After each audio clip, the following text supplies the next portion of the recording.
Passaram-se dias desde que o choque fiscal da direita foi desmascarado.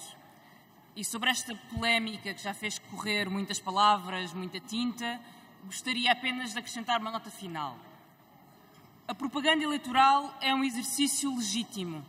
É normal que cada partido, no âmbito de uma campanha, possa simplificar ou destacar aspectos de uma proposta. Mas há uma linha que separa a propaganda do engano. Quando ficou claro que a proposta do PSD para reduzir o IRS era marginal face ao que já estava em vigor, o Governo passou a defender-se dizendo que usou sempre a mesma formulação. Uma formulação cuidadosamente concebida para nunca revelar a verdade e nunca poder ser acusada de mentira. O truque neste caso é o termo prefaz. Prefaz um alívio de 1.500 milhões de euros. Paradoxalmente, este cuidado do Primeiro-Ministro com as palavras é a prova mais contundente de que a formulação foi cuidadosamente criada para iludir, para criar uma ideia que o Governo nunca desmentiu, mesmo sabendo que não era verdadeira. A linha entre a propaganda e o engano foi ultrapassada. E é só quando o engano é exposto que a política do Governo ganha alguma transparência. Durante os últimos anos ouvimos o PSD falar de uma asfixia, de um esbulho fiscal, do brutal aumento dos impostos indiretos, da necessidade de um choque fiscal. Garantiram a quem trabalha que a culpa do curto rendimento no fim do mês é dos impostos altos e não dos salários baixos. E chegados aqui, essas pessoas que ouviram o PSD na campanha têm duas certezas.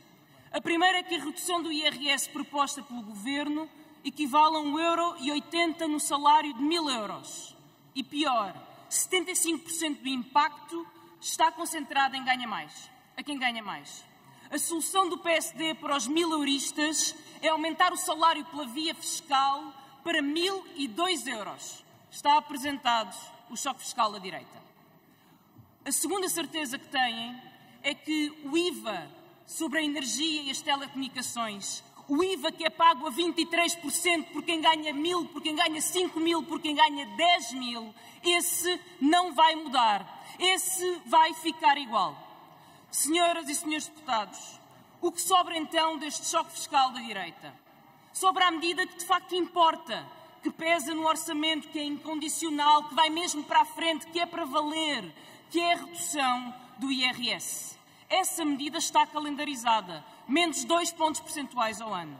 Essa medida está quantificada, 1.500 milhões de euros, pelo menos, porque não sabemos quanto custará a derrama. Sobre a descida do IRC, há 3 coisas a dizer. A primeira é que ela é ineficaz para promover o investimento. Por uma razão lógica, o IRC é pago sobre os lucros, ou seja, é pago depois do investimento ter sido feito, depois dos salários terem sido pagos. E é por isso que é falso que descer o IRC aumenta o investimento e aumenta os salários. Mas também é verdade que nos últimos 30 anos a taxa do IRC baixou 15 pontos percentuais. Não há nenhum imposto em Portugal que tenha descido tanto e de forma tão estrutural como o IRC. E quando olhamos para os dados do investimento privado nos últimos 30 anos, o que vemos é que o investimento continua sempre baixo, sempre muito abaixo da média europeia, sempre muito abaixo dos outros países. A segunda coisa a dizer é que quase metade das empresas não pagam IRC e que 99,9% das empresas são pequenas e médias empresas que pagam uma taxa reduzida sobre uma parte dos lucros. E a terceira coisa a dizer é que o IRC é pago por poucas grandes empresas que exploram posições dominantes, que exercem poder sobre consumidores, sobre pequenos produtores, sobre comerciantes, que ganharam com a inflação. É a banca, são os seguros, é a distribuição, a eletricidade, o petróleo. São esses os premiados com a lotaria fiscal do Governo. A prioridade dada ao IRC é inútil e é errada.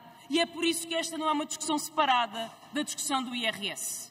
Porque está fundamentada no engano, porque é socialmente injusta, porque coloca as prioridades no sítio errado, votaremos contra a proposta do PSD, do Governo, neste caso.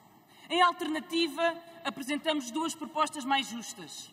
Aumentar em 582 € a dedução específica, ou seja, a parcela que todas as pessoas abatem ao rendimento sujeito a imposto. Já tínhamos apresentado no passado, Sr. Deputado Carlos Guimarães Pinto, já tínhamos apresentado no passado.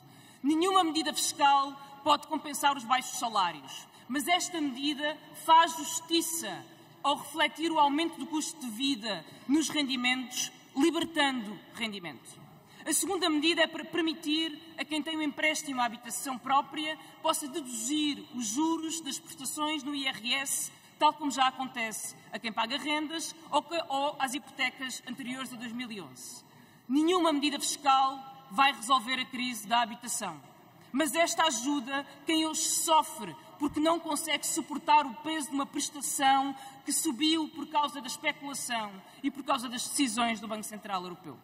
Estas propostas somam-se aos projetos já apresentados pelo Bloco para reduzir o IVA da energia, para reduzir o IVA das telecomunicações para 6%. Sem truques retóricos, sem ilusões, são medidas que aliviam de facto quem vive do trabalho. Aliás, como outras propostas hoje aqui apresentadas pelo PS, pelo PCP ou pelo LIVRE e que o Bloco acompanhará nas votações. Em nome da clareza, para que toda a gente saiba de uma vez por todas com o que conta de cada partido, a votação destes projetos deve ser feita hoje, sem jogos, sem subterfúgios, para que toda a gente saiba com o que pode contar. Senhoras e senhores deputados, em Portugal como no mundo, quase metade da riqueza está concentrada em 5% dos mais ricos, cuja fortuna e privilégio dependem do domínio que têm sobre a economia, sobre as regras do trabalho, sobre a distribuição da riqueza. Essa desigualdade é um entrave ao crescimento económico e é uma condenação para a maioria da população.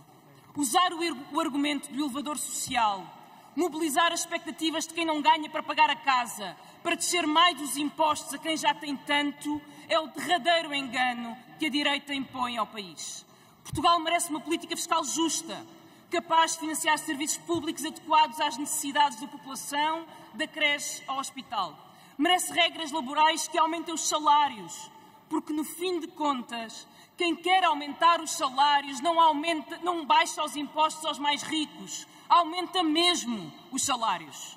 A política fiscal do Governo, ao pôr um país inteiro a pagar a descida dos impostos às empresas com maiores lucros, é a imagem perfeita da injustiça que a direita impõe ao país. Pela nossa parte, em nome do salário, em nome da igualdade, em nome da justiça fiscal, preferimos caminhar pela esquerda. Muito obrigado, Sra. Deputada. Tem